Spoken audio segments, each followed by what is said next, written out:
नमस्कार दोस्तों, agri science point के ऑनलाइन प्लेटफॉर्म पे आपका एक बार फिर से हार्दिक स्वागत है। मित्रों, आज हम एक बड़ा ही विशेष महत्वपूर्ण एग्जाम की दृष्टि से भी टॉपिक लेकर आए हैं। रिप्रोडक्शन इन ह्यूमन रिप्रोडक्शन, मानव में जनन।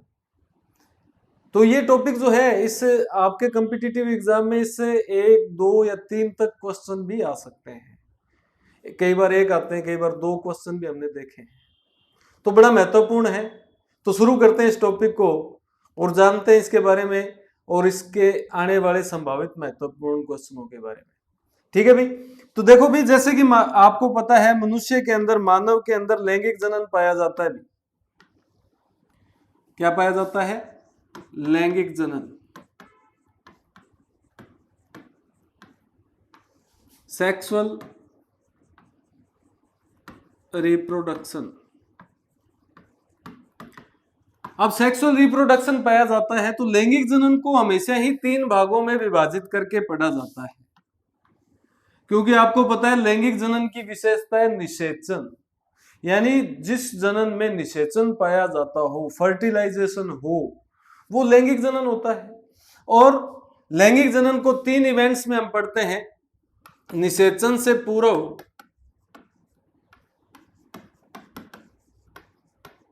की घटना,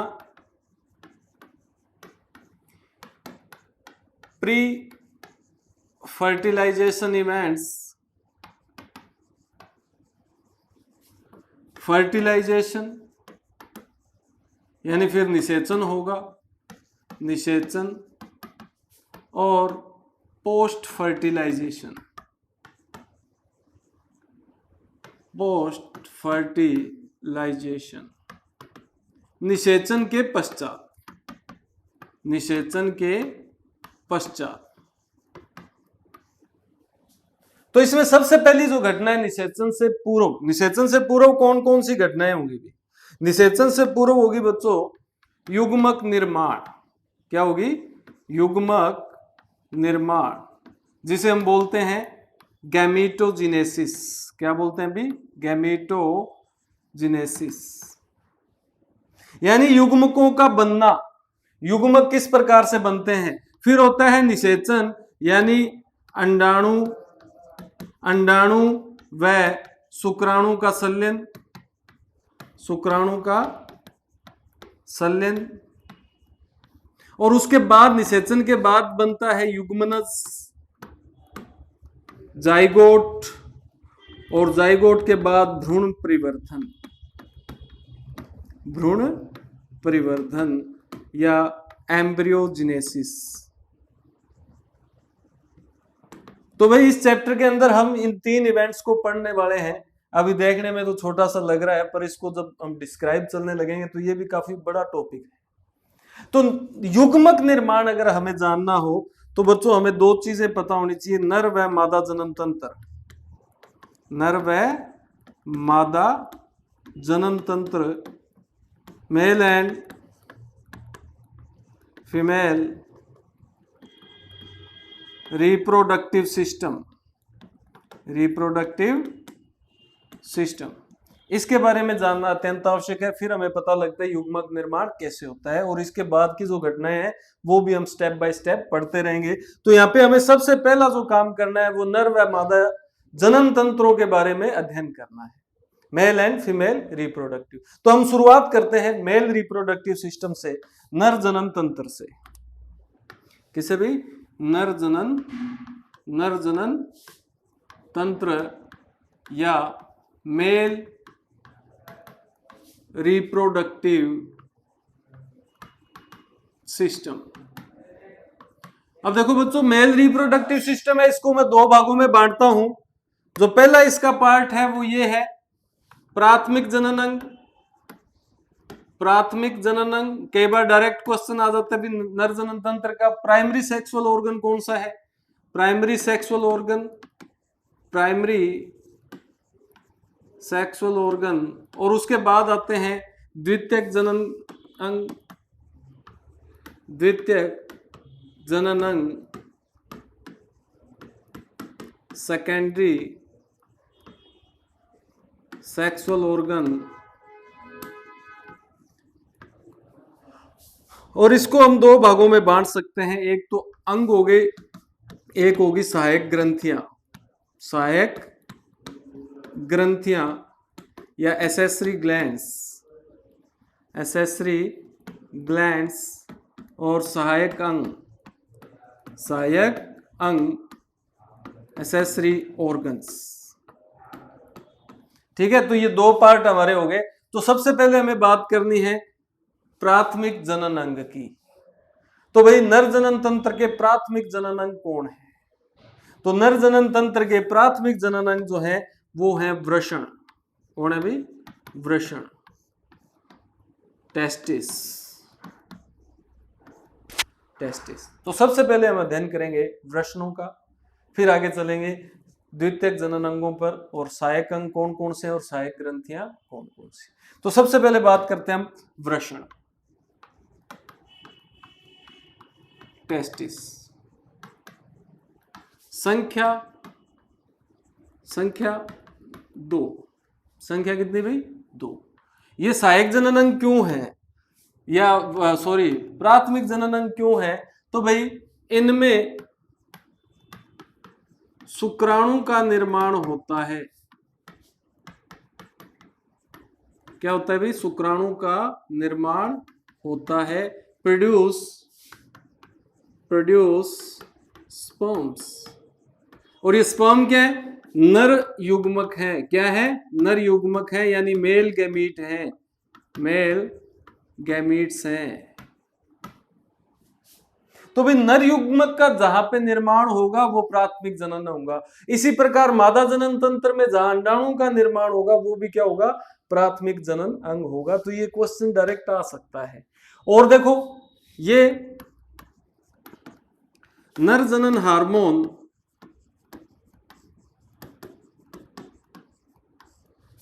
एंड्रोजन, ये प्रिंसिपल हार्मोन है भी। टेस्टोस्टेरोन हार्मोन जो है उसका प्रिंसिपल हार्मोन एंड्रोजन है, का स्त्रावण करते हैं।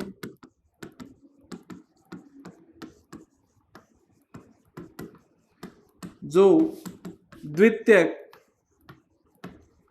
लैंगिक लक्षणों को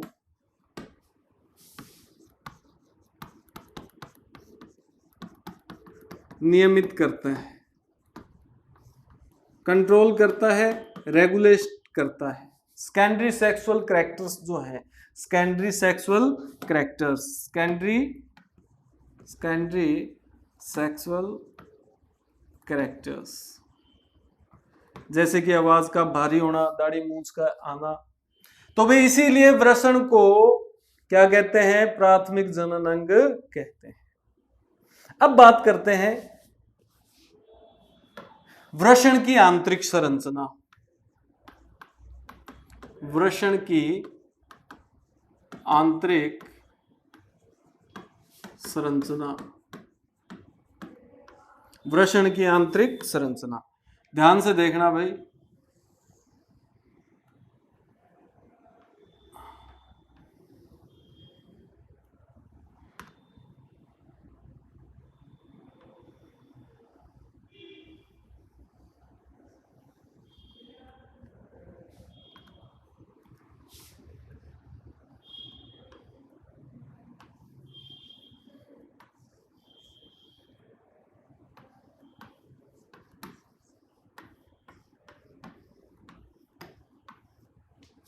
तो ये कुछ संरचनाएं बनाई हैं मैंने, अब इनको डिस्क्राइब करते हैं।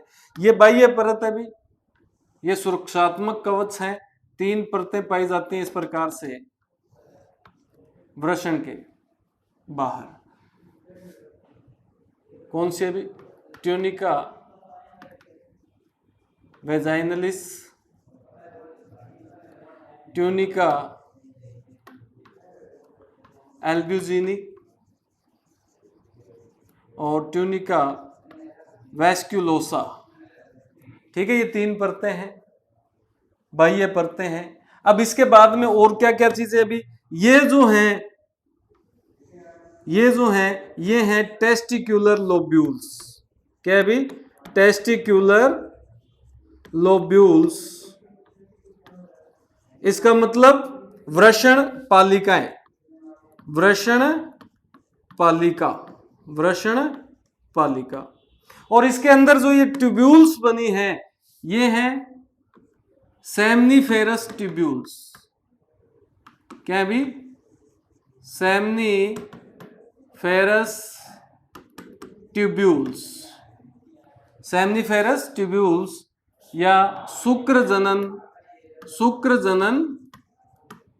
नलिका, शुक्र जनन नलिका। ठीक है, तो ये एक तो हो गया इसमें ये जो खांस बनी है वृषण पालिका, टेस्टिकुलर लोब्यूल्स, और एक होगी शुक्र जनन नलिका जो अंदर ये ट्यूब लाइक स्ट्रक्चर्स बनी है। ये जो जाल है इसको बोलते हैं रेटे टेस्टिस। क्या बोलते हैं अभी? रेटे टेस्टिस, वृषण जालिका, वृषण जालिका। ठीक है, ये जो घुमाव है इसे वृषण जालिका बोलते हैं। और ये जो है यहाँ पे जो इकट्ठी हो गई ये वृषण जालिकाएं, ये जो है ये है वास डिफरेंसिया, सॉरी वास इफ्रेंसिया। तो बच्चों यहां तक की स्ट्रक्चर एक बार देख लो, अभी हमने बातें नहीं की अभी ये क्या क्या काम करते हैं। ये बाह्य कवच जो है ये 3 परतें हैं। उसके बाद ये पालिकाएं हैं जिन्हें वृषण पालिका बोलते हैं। इनके अंदर ये ट्यूब्स हैं, नलिकाएं हैं, इनको शुक्र जनन नलिका या सेमनीफेरस ट्यूब्यूल्स बोलते हैं। और ये जहां पे इकट्ठी होती है उसको क्या बोलते हैं? रेटे टेस्टिस। और ये जहां पर आगे निकल जाते हैं सारी जुड़ जाती है उसे वास इफ्रेंसिया बोलते हैं। तो अब देखते हैं इसके बारे में क्या क्या चीजें और हैं। तो एक बार मैं थोड़ा सा रफली डायग्राम और बना देता हूं ताकि हमें ये सारी चीजें क्लियर हो जाए। ठीक है, ये वृषण पालिकाएं बना दी। अब हम ज्यादा इसको लेबल नहीं करेंगे क्योंकि हमने देख लिया ये मैंने एक एक सिंगल ट्यूब बना दी। वैसे 1 से 3 ये हो सकती हैं। तो ये है वृषण, क्या भी? वृषण पालिका, वृषण पालिका। और बच्चों इनकी संख्या जो है वृषण पालिकाओं की ये 250 से 300 हो सकती है एक वृषण में। कितनी? 250 से 300। ये जो है ये है शुक्र जनन नलिका, शुक्र जनन नलिका। इनकी संख्या होती है एक वृषण पालिका में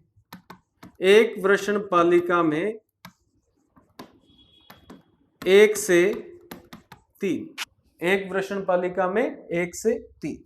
ठीक है, अब इसके अंदर और क्या क्या चीजें थी? एक तो इस जगह पर कुछ कोशिकाएं पाई जाती हैं। कहां पे? इस पालिका और इस नलिका के बीच में। इनको बोलते हैं लीडिंग कोशिका। क्या बोलते हैं भी? लीडिंग कोशिका। क्या बोलते हैं बच्चों? Leading cell. एक लेयर जो है बच्चों इसके अंदर पाई जाती है, इसके अंदर की साइड। पीडीएफ में आपको अच्छे से क्लियर हो जाएगा, इसका डायग्राम आपको मिल जाएगा। ये होती है सर्टोली कोशिका। क्या होती है बच्चों? सर्टोली कोशिका। और इसी के साथ यहां पर एक लेयर और पाई जाती है कोशिकाओं की जिन्हें हम बोलते हैं नर जनन कोशिका या male germ cell, male germ cell. तो अभी हमने इनकी बात करनी है सभी की। ठीक है, डायग्राम आपके सामने आ गया। एक तो हमें लीडिंग सेल्स की बात करनी है, सर्टोली कोशिकाओं की बात करनी है और नर जनन कोशिकाओं की बात करनी है। 3 प्रकार की कोशिकाएं हमारे सामने आ गई। तो सबसे पहले मैं लिखता हूं किसको भी? लीडिंग सेल को। लीडिंग सेल बच्चों ये क्या करती है? ये एंड्रोजन या मैं ब्रैकेट में लिख दूं टेस्टोस्टेरोन हार्मोन का स्त्रावण करती है। क्या करती है भी? एंड ये डायरेक्ट क्वेश्चन आएगा, इंपॉर्टेंट है। एंड्रोजन हार्मोन का स्त्रावण कौन करती है? लीडिंग कोशिकाएं करती है। कौन करती है भी? लीडिंग कोशिकाएं करती है। देखो वैसे हमने बात की भी वृषण करता है, अब वृषण के अंदर कौन सी कोशिकाएं करती है? लीडिंग कोशिकाएं। ये हम एग्जैक्ट पॉइंट पर पहुंच गए। उसके बाद है सर्टोली कोशिका। सर्टोली कोशिका का क्या काम है? भी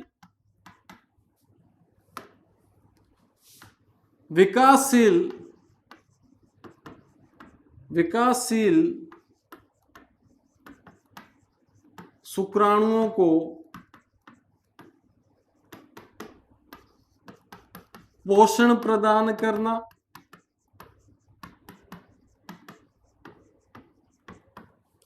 जो ग्रोइंग स्पर्म्स हैं, provide nourishment to growing sperms. तो ये भी इंपॉर्टेंट क्वेश्चन है, डायरेक्ट पूछता है भी। जो विकासशील है स्पर्म्स है, उनको पोषण कौन सी कोशिकाएं प्रदान करते हैं? सर्टोली कोशिकाएं। और क्या क्या काम है भी? एक ये एंड्रोजन बंद प्रोटीन, या इसको बोलते हैं एंड्रोजन बाइंडिंग प्रोटीन, या एबीपी प्रोटीन का स्त्रावण करती है। और ये प्रोटीन क्या करती है भी? यह एबीपी यहां एंड्रोजन की सांद्रता को बढ़ाती है,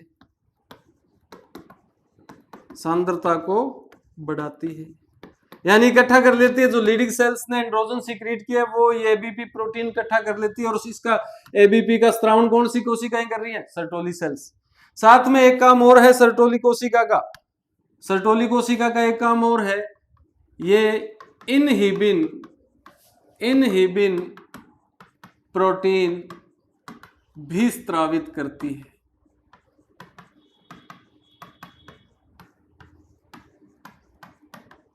इनहिबिन प्रोटीन का भी स्त्रावण करती है। और इनहिबिन प्रोटीन का काम क्या है? वो हम युग्मक निर्माण वाला जो पोर्शन है, गैमेटोजेनेसिस है, उसमें हम पढ़ेंगे। ठीक है भी। अब अंत में बच गई कौन सी? तीसरी, थर्ड नंबर जो है वो है मेल जर्म सेल। कौन सी भी? Male germ cell. और बच्चों इनका काम क्या है? इनमें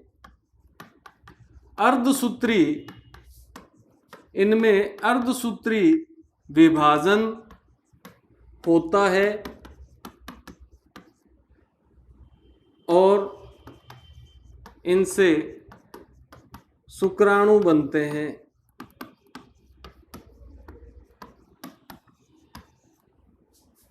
इनसे स्पर्म्स बनते हैं बाय मियोसिस, यानी इन कोशिकाओं में मियोसिस होगा और मियोसिस के कारण क्या बनेंगे बच्चों? स्पर्म्स बनेंगे। तो आपसे पूछ ले भी स्पर्म्स किन से बनते हैं? मेल जर्म सेल से। किसके? मियोसिस के द्वारा। अब ये एक्चुअल में आपने देखा होगा भी, ये वृषण पालिका है, क्वेश्चन किस हिसाब से आते हैं ये भी हमें पता होना चाहिए, अन्यथा पढ़ने का कोई फायदा नहीं है। कंपटीशन एग्जाम में हमें पता होना चाहिए भी हमें इस कंटेंट से हमें कौन सा क्वेश्चन मिलेगा। तो ये सर्टोली सेल और मेल जर्म सेल यहां थी भाई, सर्टोली सेल्स और मेल जर्म सेल मैंने बताया भी यहां पे थी। तो क्वेश्चन ये भी आ सकता है, शुक्राणु निर्माण एक्चुअल में होता कहां है? शुक्राणु निर्माण होता कहां है? वृषण में पूछ ले भी, वृषण में शुक्राणु निर्माण कहां होता है? इंपॉर्टेंट है। तो आपका आंसर होना चाहिए जी सेमनीफेरस ट्यूब्यूल्स या शुक्र जनन नलिका में। क्या होता है बच्चों? शुक्र जनन नलिका में। तो ये अभी इंटरनल स्ट्रक्चर ऑफ टेस्टिस और यहां से संबंधित सारे क्वेश्चंस। अब आगे चलते हैं, हम बात करेंगे सहायक अंगों की। सहायक अंग। तो इसमें सबसे पहला वृषण कोष आएगा भी। हालांकि वृषण कोष को स्क्रोटम, इसको हम वही उसके साथ भी पढ़ सकते थे, परंतु आप प्राइमरी ऑर्गन में कंफ्यूज ना हो जाएं, इसलिए मैंने उसको सेपरेट ही रखा। वृषण कोष,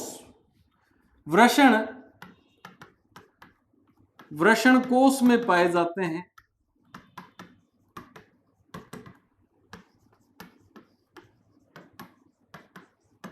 कहां पाए जाते हैं भी? वृषण कोष में पाए जाते हैं।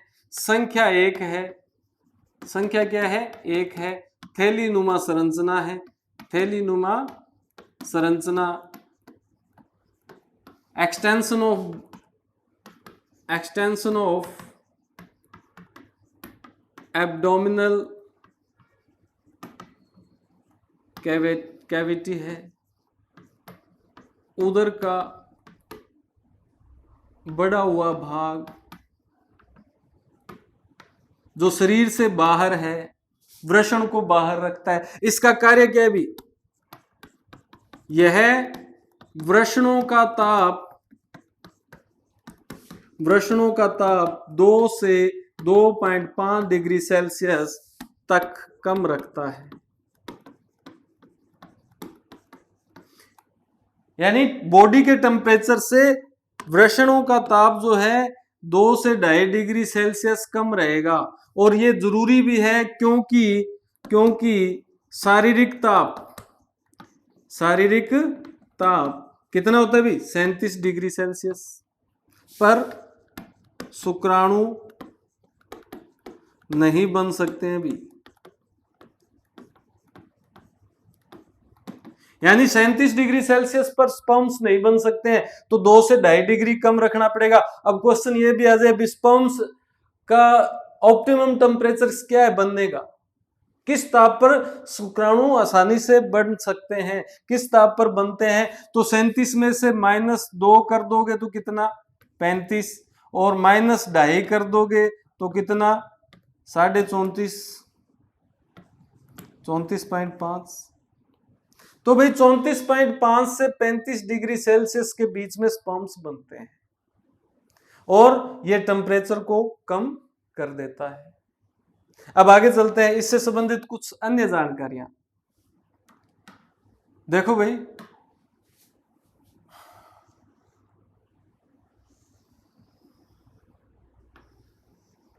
इस प्रकार से वृषण जो है वृषण कोष में पाए जाते हैं।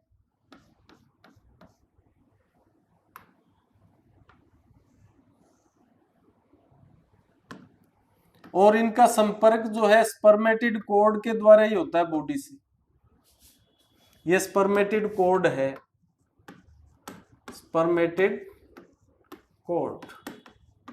स्पर्मेटिड कोड के द्वारा ही बॉडी से कनेक्टेड होते हैं और कोई कनेक्शन नहीं है। ये जो टिश्यूज हैं यहाँ पे, ये हैं ग्यूबर्नाकुलम टिश्यू, ग्यूबर्नाकुलम टिश्यू। ये वृषण हो गए, ये वृषण कोष हो गया पूरा। अब बच्चों क्या है भी, वैसे तो ये गर्भावस्था के 7वें महीने तक वृषण जो है वो बच्चे के उदर में होते हैं। यानी बच्चा जब गर्भाशय में है, मां के अंदर है, तो गर्भावधि जब 7वां महीना तक जब होगा ना, तो उसके वृषण बच्चे के उसके उदर में ही होंगे। और 7वें महीने के बाद वो ट्रांसफर हो जाते हैं किसमें? वृषण कोष में। तो ये बात मैं लिख देता हूं यहां पे भाई, गर्भावधि के 7 माह तक वृषण शिशु के उदर में होते हैं और बाद में वृषण कोष में स्थानांतरित हो जाते हैं।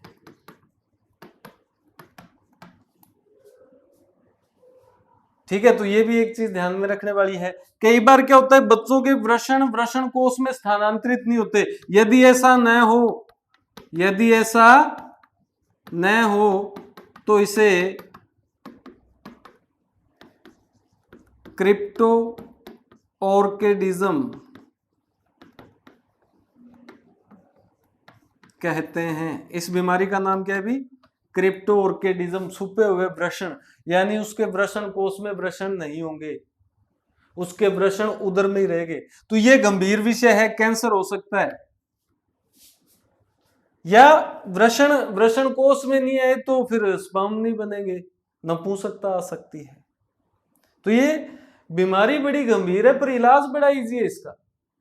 अगर क्रिप्टो ऑर्किडिज्म किसी बच्चे को हो तो डॉक्टर से अपॉइंटमेंट लो, डॉक्टर आधे घंटे के ऑपरेशन में उधर से ट्रांसफर कर देता है वृषण कोष में। बिल्कुल इजी सा ऑपरेशन होता है क्रिप्टो ऑर्किडिज्म का। परंतु इस पे गौर न किया जाए तो कैंसर भी हो सकता है, नपुंसकता भी आ सकती है।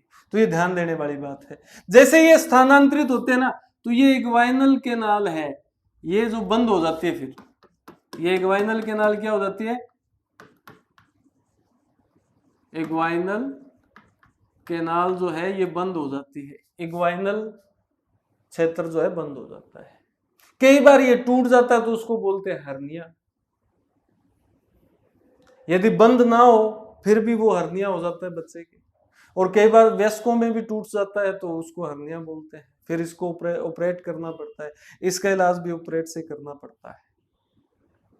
तो ठीक है मित्रों, तो ये थी वृषण और वृषण कोष के बारे में जानकारी। और अब हम जो नर जनन तंत्र है उसकी संरचना का अध्ययन करते हैं, तो बाकी के सहायक अंगों को पढ़ने में हमारी आसानी हो जाएगी। ठीक है, तो भाई नर जनन तंत्र की संरचना, तो इस प्रकार से भी दो वृषण, ठीक है। इन वृषणों के साथ ही पाया जाता है अधिवृषण। इस प्रकार से कुंडलित संरचना है। अधिवृषण से पाइप निकलती है जिसको बोलते हैं शुक्र वाहिनी। क्या बोलते हैं बच्चों? शुक्र वाहिनी। शुक्र वाहिनी जो है ये खुलती है यूरेथ्रा में। मूत्र वाहिनी,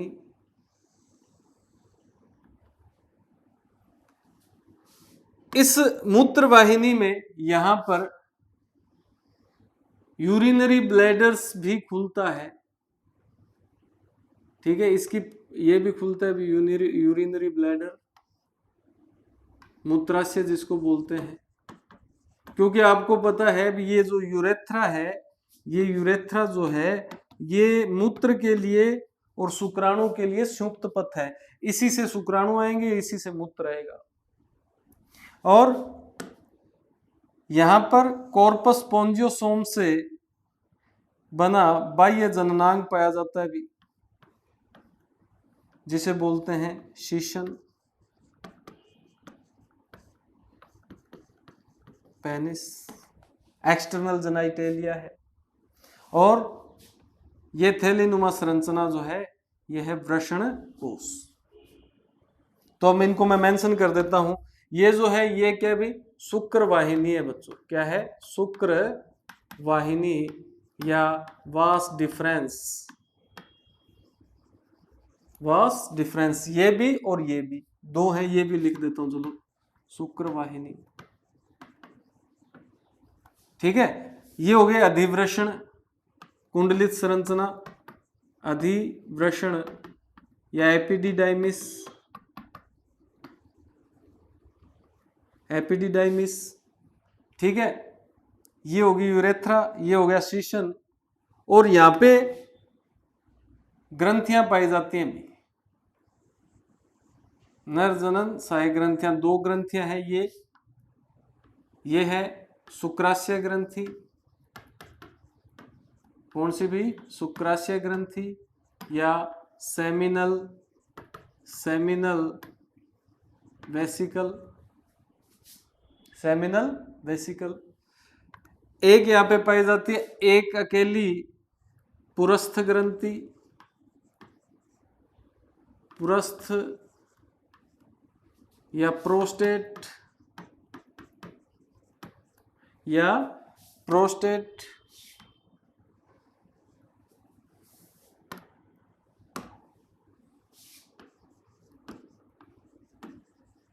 और दो छोटी छोटी ग्रंथियां पाई जाती हैं जिन्हें बोलते हैं काउपर ग्रंथि। तो दो सेमिनल वेसिकल, एक पुरस्थ ग्रंथि और एक दो काउपर ग्रंथि। तो इस प्रकार से ये नर जनन तंत्र की संरचना है। तो अभी हमने क्या क्या पढ़ना है? अभी अधिवृषण पढ़ने हैं, ठीक है, शुक्र वाहिनी को पढ़ना है, यूरेथ्रा और शीशन के बारे में और इन सहायक ग्रंथियों के बारे में हमने पढ़ना है। क्योंकि हमने वृषण की आंतरिक संरचना तो पढ़ ली थी, इस प्रकार से थी नहीं, इस प्रकार से टेस्टिकुलर लोब्यूल्स थे, ठीक है भाई, इनके अंदर सेमनीफेरस ट्यूब्यूल्स थी जो इकट्ठी हो गई थी, जिन्हें रेटेटेस्टिस बोला था, और ये जाके ये सारी की सारी खुल गई थी एपिडिडाइमिस में, अधिवृषण। तो अब सबसे पहले अपने बात करते हैं अधिवृषण की, क्योंकि यहां से चले ये पढ़ते पढ़ते आगे तक हम जाएंगे। तो सहायक अंगों के अंदर आएगा भाई नंबर 2 अधिवृषण। अधिवृषण एपिडिडाइमिस,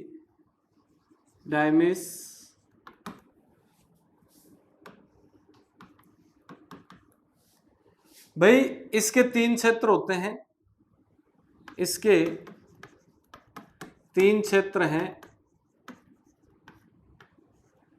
ठीक है, एक तो कैपुट,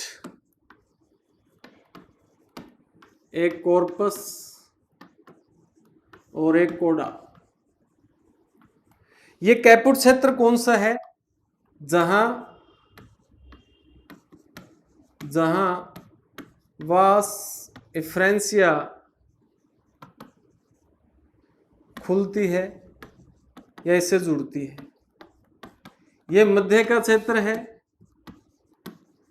मध्य का क्षेत्र, और ये क्षेत्र वो है यहां शुक्र वाहिनी जुड़ती है। यहां क्या जुड़ती है? भी शुक्र वाहिनी जुड़ती है। इस प्रकार से जैसे ये वृषण था, ये रेटेटेस्टिस थे, ये वास एफ्रेंसिया, तो यहाँ पे देखो ये जो रीजन है ये है कैपुट, ये बीच का कॉर्पस और फिर अंत का कोडा, और यहां से फिर जुड़ जाएगी क्या? शुक्र वाहिनी। क्या जुड़ जाएगी? शुक्र वाहिनी। तो ये हो गया भी वृषण का भाग यहां तक, और फिर ये कुंडली संरचना जो है वो अधिवृषण है। तो अभी बात करते हैं ये करता क्या है। अधिवृषण में शुक्राणु संग्रहित होते हैं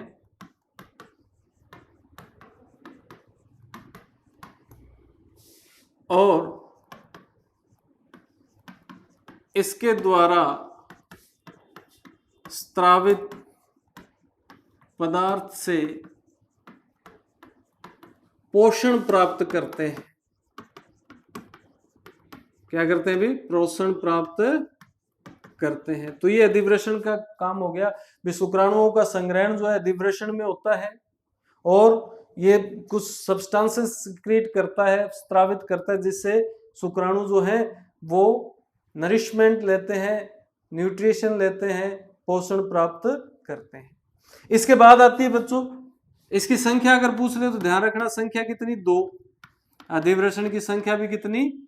2। इसके बाद है शुक्र वाहिनी, शुक्र वाहिनी या वास डिफरेंस, या वास डिफरेंस। अब ये शुक्र वाहिनी जो है यह क्या काम करती है भी? अधिवृषण को, यह अधिवृषण को किससे जोड़ती है बच्चों? अधिवृषण को यूरेथ्रा से जोड़ती है, यूरेथ्रा से जोड़ती है। अभी हमने डायग्राम बनाया था ना, तो डायग्राम बनाया था, तो डायग्राम के अंदर देखो क्या था भी? डायग्राम में क्या था भी, अधिवृषण को यूरेथ्रा से कौन जोड़ रही है, शुक्र वाहिनी। कौन जोड़ रही है बच्चों, शुक्र वाहिनी। और क्या काम है इसके, जोड़ने का काम तो हो ही गया। पुरुष नसबंदी, पुरुष नसबंदी इसे बोलते हैं वैसेक्टोमी। क्या बोलते हैं अभी, वैसेक्टोमी, वैसेक्टोमी। ध्यान रखना, ये शब्द इस प्रकार के टर्म्स भी पूछ सकते हैं। पुरुष नसबंदी में इन्हें बांध दिया जाता है, बांध दिया जाता है। तो ये दोनों की दोनों पाइपें जो है अभी, ये दोनों की दोनों पाइपें जो हैं इनको क्या कर देंगे, बांध देंगे, बांध देंगे यहां से। तो फिर शुक्राणु आगे नहीं जा पाएंगे, शुक्राणु नहीं जा पाएंगे, परंतु ये ग्रंथियां जो है जो वीर्य का स्त्रावण करती हैं, वीर्य तो बनेगा। तो इस प्रकार का क्वेश्चन आया था भी पुरुष नसबंदी करने के बाद क्या नहीं होता, तो फिर क्या होगा, शुक्राणु आगे नहीं बढ़ पाएंगे,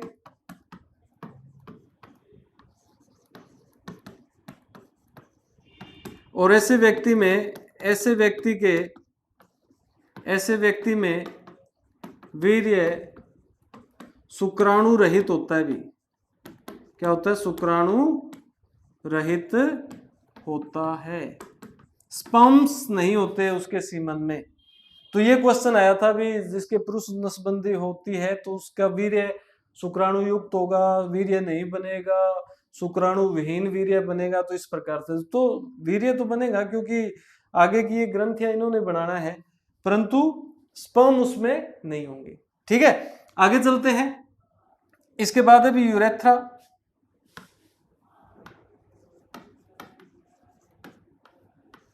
तो यूरेथ्रा के बारे में ध्यान रखना बच्चों, यह मूत्र व शुक्राणु के लिए, मूत्र व शुक्राणु के लिए संयुक्त पथ है। क्या है बच्चों, संयुक्त पथ है। Common passage for urine and sperm.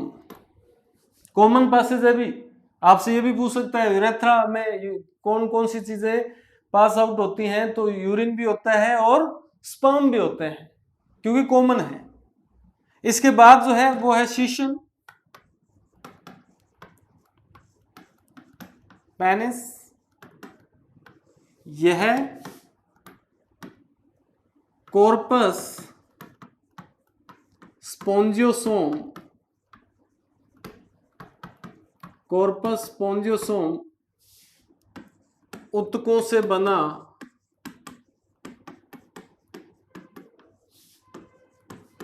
बाह्य जननांग है, बाह्य जननांग है। एक्सटर्नल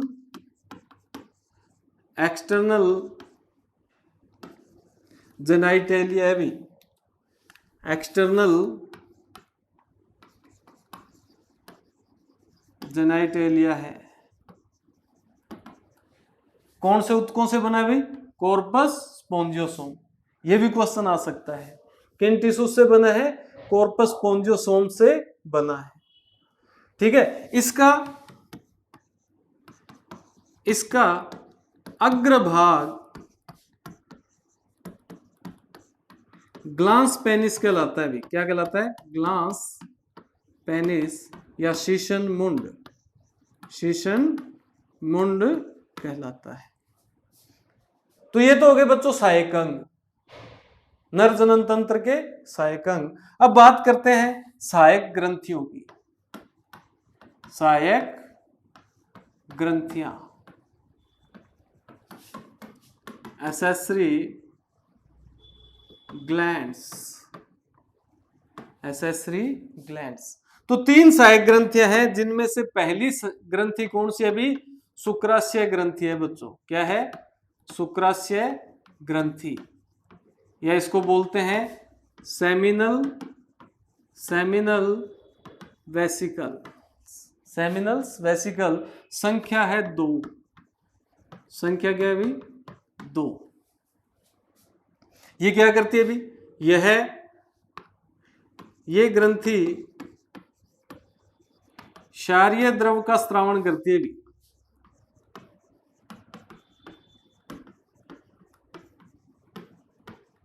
सिक्रीट एल्केलाइन फ्लूइड, क्षारीय द्रव स्त्रावित करती है जो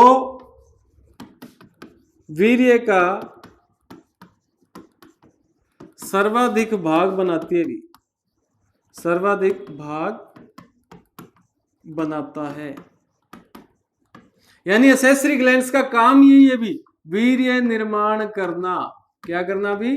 वीर्य निर्माण करना। और वीर्य क्या है? वीर्य जो है शुक्राणु के लिए माध्यम है। शुक्राणु के लिए क्या बच्चों? माध्यम है। इसके बिना शुक्राणु मूवमेंट नहीं कर सकते हैं। It's a medium for sperms. Nutrition भी प्राप्त करते हैं इससे, और ये जो ग्रंथि न्यूट्रिशन देने का काम करती है भी। इस द्रव में ये इंपॉर्टेंट क्वेश्चन है, ध्यान रखना, इंपॉर्टेंट। इस द्रव में फ्रक्टोज शर्करा होती है। कौन सी शर्करा होती है भी? फ्रक्टोज शर्करा होती है, जो शुक्राणु के लिए ईंधन का कार्य करती है भी।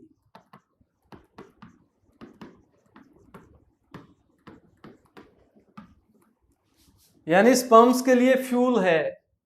यह भी क्वेश्चन आ सकता है, सेमिनल वेसिकल्स जो एल्केलाइन फ्लूइड सिक्रीट करती है, क्षारीय द्रव जो स्रावित करती है, उसमें कौन सी शर्करा होती है? कौन सी होती है? फ्रक्टोज। और आपसे पूछ सकता है भी, कौन सी ग्रंथि जो है शुक्राणु के लिए ऊर्जा की व्यवस्था करती है, भोजन की व्यवस्था करती है, पोषण की व्यवस्था करती है? तो शुक्राशय ग्रंथि। कौन सा द्रव स्रावित करती है? क्षारीय। अगली जो ग्रंथि है वो कौन सी है भी? पुरस्थ ग्रंथि।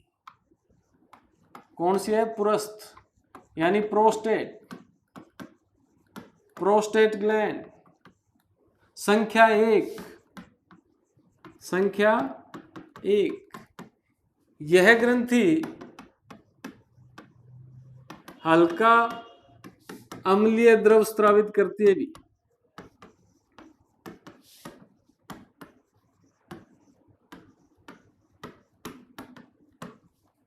हल्का अम्लीय द्रव स्रावित करती है। इसमें सिट्रिक का अम्ल होता है भी, इसमें सिट्रिक एसिड होता है। और ये क्या काम करता है? ये शुक्राणु को क्रियाशील बनाए रखते हैं, स्पर्म्स को एक्टिवेट बनाए रखते हैं, एक्टिव बनाए रखते हैं। ये इसलिए जरूरी है, हल्का सा अम्लीय द्रव स्रावित करती है। इसके बाद अंतिम ग्रंथि अभी काउपर ग्रंथि। काउपर ग्रंथि या काउपर्स ग्लैंड्स। अब भैया हिंदी में इसका नाम बड़ा कठिन है, कंदमूल मूत्रपथ ग्रंथि इस प्रकार से है। कंदमूल मूत्रपथ ग्रंथि तो याद रहना कठिन है। ये काउपर ग्रंथि के नाम से ये आपको मिलेगा। कई बार हिंदी में समझ ना आए तो इंग्लिश वाला क्वेश्चन देख लेना, ताकि ज्यादा दिमाग जो है वो खराब ना हो आपका। तो ये इजी शब्द जो है वो इंग्लिश के भी आप याद रख सकते हैं। संख्या 2 है भाई। संख्या कितनी है इनकी? 2 है बच्चों। ये क्या करती हैं? क्षारीय द्रव स्रावित करती हैं, क्षारीय द्रव स्रावित करती हैं। और ये बड़ा महत्वपूर्ण है, यह द्रव यूरेथ्रा की अम्लीयता को नष्ट करता है,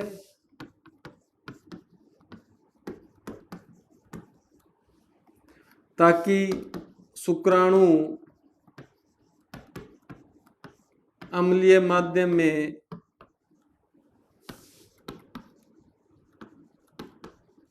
नष्ट न हो। अब बात यह भी यूरेथ्रा की अम्लीयता, यूरेथ्रा अम्लीय क्यों है भाई, ये बात सोचने वाली है। और उस अम्लीयता को नष्ट करना क्यों जरूरी है, क्योंकि वो हाईली एसिडिक है और उस उतने अम्लीय माध्यम में शुक्राणु जो है वो नष्ट हो सकते हैं, स्पर्म्स डिस्ट्रॉय हो सकते हैं, मर सकते हैं। तो भैया आपको पता है भी यूरेथ्रा जो है, इसके अंदर यूरेथ्रा के अंदर यूरिन भी तो पास आउट होता है, मूत्र, और मूत्र की पीएच जो होती है ना बच्चों, ये लगभग 6 के आसपास रहती है। और बार बार यूरिन पास आउट होने के कारण यूरेथ्रा की भी माध्यम कैसा हो गया, अम्लीय। तो ये क्या करती है, काउपर ग्रंथि पहले ही ऐसा द्रव स्रावित करती है, यानी स्पर्म आने से पहले ही, शुक्राणु आने से पहले ये क्षारीय द्रव स्रावित करती है और उसकी अम्लीयता को क्या कर देती है, खत्म कर देती है। तो ये ग्रंथि बड़ी महत्वपूर्ण है और शुक्राणु को बचाती है, अन्यथा शुक्राणु नष्ट हो सकते हैं। ठीक है मित्रों, तो आज इस क्लास के अंदर हमने नर जनन तंत्र के बारे में अध्ययन कर लिया है, पर अभी नर जनन तंत्र वैसे कंप्लीट नहीं हुआ, क्योंकि इसके बाद जो है, जो प्री फर्टिलाइजेशन इवेंट है निषेचन से पूर्व, तो युग्मक निर्माण कैसे होते हैं, गैमीटोजेनेसिस, oogenesis, वो सारे हमें भी देखने पड़ेंगे। परंतु हमारा नर जनन तंत्र का जो भाग है, सहायक अंग है, वो सारे संपूर्ण हो गए। अगली क्लास में हम बात करेंगे मादा जनन तंत्र की, फीमेल रिप्रोडक्टिव सिस्टम की, उसके बाद युग्मक निर्माण की बात करते हुए इस चैप्टर को आगे बढ़ाएंगे। ठीक है मित्रों, तो नेक्स्ट क्लास में मिलेंगे, तब तक के लिए धन्यवाद, नमस्कार।